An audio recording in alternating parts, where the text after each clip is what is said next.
We've got a brand new segment for you. It is called Rod Langway number 5. We are going to take a look at the top 5 contenders for the Stanley Cup at this midpoint of the season. So let's get started.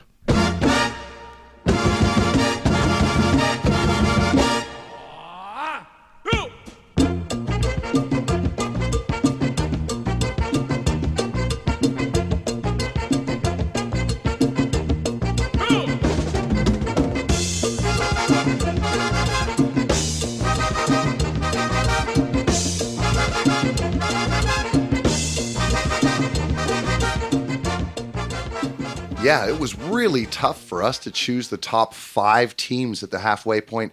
Taiwan just had an election the other day. That's democracy at work, and we had a lot of battles when we were talking about which teams were going to be in our top 5. Yeah, a lot of horse trading, a lot of back and forth. We should clarify that this is not the best 5 teams right now, but what we believe to be the 5 teams that are most likely to win the Cup this season. So I do think we should give a tip of the cap, first of all, to the Vancouver Canucks. They have been excellent through the first half. We'll see what they have in store for us for the second half. And I know, John, you were disappointed about your Winnipeg Jets. I was. They have been outstanding, really stifling defensive game, but they didn't quite make the cut. Yes, and I must admit I was also somewhat perturbed by the fact that the Dallas Stars did not make the cut. I think they've got great forward depth, solid defensemen, and one of the best young goalies in the game. They didn't make it, though. Yeah, it's tough building a consensus in a democracy. Yeah, I feel like if Commissioner Jeff Roloman had his way, this would be a dictatorship. Whoa, I've always been a man of the people. All right, so let's get to it, guys. Where do you guys want to begin? Well, I will be a little bit unadventurous, and I think we should start with the defending Stanley Cup champion Vegas Golden Knights. Yeah, it's hard to leave this team out. Now, they had a really hot start, but they've not been very good recently. No, but one thing that I do like is that they've got one of the stingiest Ds in the league. They give up only 2.5 goals per game, and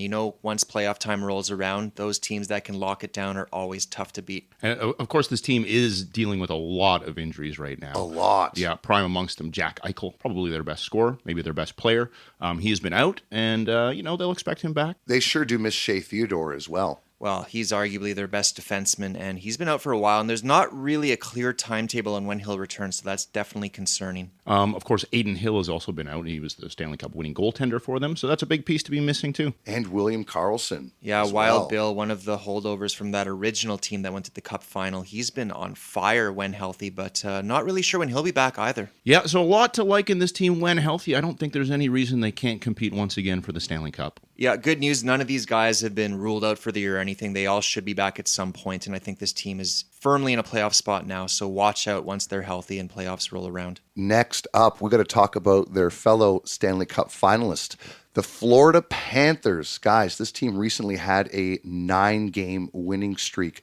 What do we like about this team? Wow, there's a lot to like, but I think we have to start with Sam Reinhart, who is on absolute fire. He is pacing 60 goals at this point, second in the Rocket Richard race, just behind Austin Matthews. He is going to get a big payday. Yeah, it's huge. It's shocking. This is a career year for him so far. Unbelievable. But it's not just offensively. This team has been excellent defensively as well. Very, very stingy.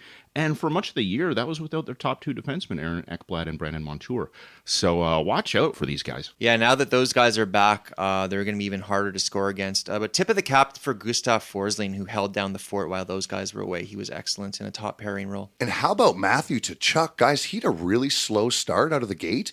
People were kind of worried. He came off a pretty big injury. Yeah. Now he's back to almost a point a game, so look out if he gets going. Yeah, and that's the thing. And the other thing, obviously the defenseman, but the goaltending has been solid. We know that Bobrovsky can wax and wane at times, but it's been a solid start for him. And I think Anthony Stolarz was a nice pickup as well. He's solidified the backup position with Spencer Knight in the minors right now. Yeah, for sure. I mean, we know what Bobrovsky can do in the playoffs. He was lights out last year. So if he can return to that playoff form, this team could be dangerous. Next up, we have to talk about the Colorado Avalanche. Now, this was a unanimous vote on this team. Yeah, no question here. It all begins with the top guns on offense. Nathan MacKinnon having himself an MVP-type season. Mikko Rantanen, after a little bit of a slow start, has really rounded into form. He's doing excellent. And Jonathan Drouin, the third member of that line. I know it often changes, but hey, he's still got some game left. Yeah, well, I think we should mention their third best forward and the third guy on that power play up front. Valeri Nichushkin is on fire. He is up to 22 goals on the year and looking like that playoff performer he was when they won the cup. Yeah, well, they sure did miss him last year in the playoffs. Yeah, no kidding. Looking at defense, though, I mean, they're stacked there as well. Obviously, headed up by Cale Makar. He's having an excellent year, as to be expected. Devon guy. Taves, also excellent Yes. defender. Excellent top pairing. Nice to see Sam Girard is back after dealing with some undisclosed issue. But Bowen Byram is hurt again. Here's a guy that they're going to need healthy for a playoff run. Hopefully he can get back. And what about some of their depth forwards? Little concern there? Yeah, I think that they still don't have that second centerman they can trust. I know they brought in Ryan Johansson. I'm not sure that he'll be able to carry that load. But they've got Joe Sakic, one of the best GMs in the game. I think they will address that need before the deadline. And between the pipes, Alexander Georgiev has been good.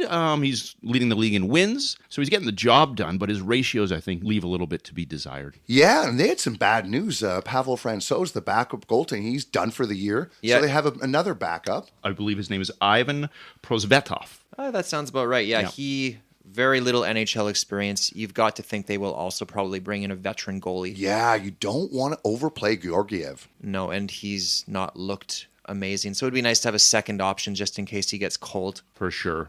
This is a team, though, that has been able to get it done without elite goaltending, so maybe again this year they can do that. All right. And the next two teams, we had some robust debates, and it was a split vote. But let's start with the New York Rangers. Yes, this is a team that has been a powerhouse in the Eastern Conference, and I think it all begins with their top two forward lines. Artemi Panarin is having himself an excellent season. Vinny Trocheck is centering that line, and he has been really good. He has been good. Yeah. Mika Zibanejad has been good, but I think they could expect a little bit more out of him maybe going forward. Chris Kreider's also been very good.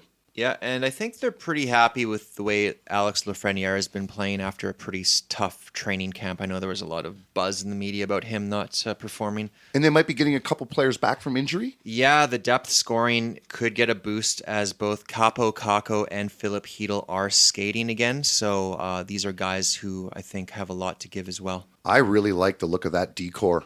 Especially led by Adam Fox. I'm sure we'll be talking about him later for our mustache segment, but he's been excellent. Yeah, for me, I look at the special teams. They have the second best power play in the league and the seventh best penalty kill. So when your special teams are that high up, I think you're always going to be competitive. Yes, Peter Laviolette has done a good job. He has.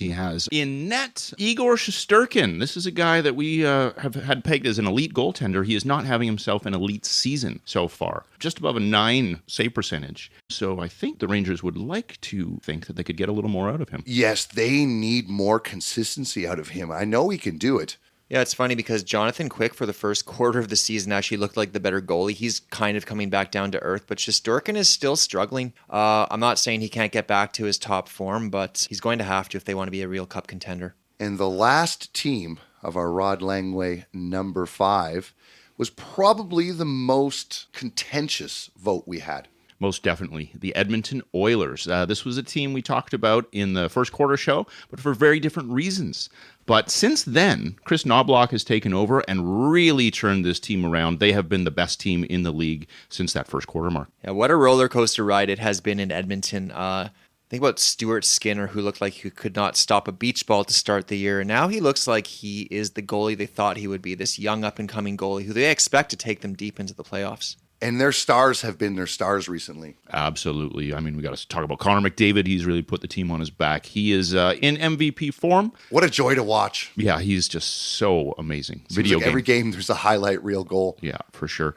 Zach Hyman, though, he has been playing excellent hockey. Yeah, but his partner in crime, Leon Draisaitl, he's been good, don't get me wrong, but he doesn't look like the Leon Draisaitl of old. I'm not sure if he's battling an injury or he's just not quite at his usual elite level. Yeah, and Hyman on pace for possibly 50 goals. How about the defense core? They were much maligned in the first quarter of the season. They've really picked it up. They have. I mean, Evan Bouchard, not known for his defensive play, but he's improved somewhat. His offensive game has been excellent. But Matthias Ekholm, I mean, he's the guy they really look to solidify their defensive play. I think he's doing that job pretty well right now. And Darnell Nurse, I think, has bounced back from a rough start. Never going to live up to that $9.25 million salary, but he has been, a good top 4 defender for them over the last few months here. So I do think it's safe to say that this this team is back in contention. Yes. Yeah. Well, we have given you 5. Now we're going to take 5 and we'll be back with the mustaches. Hit a tune? Just like that? Just like that. All right.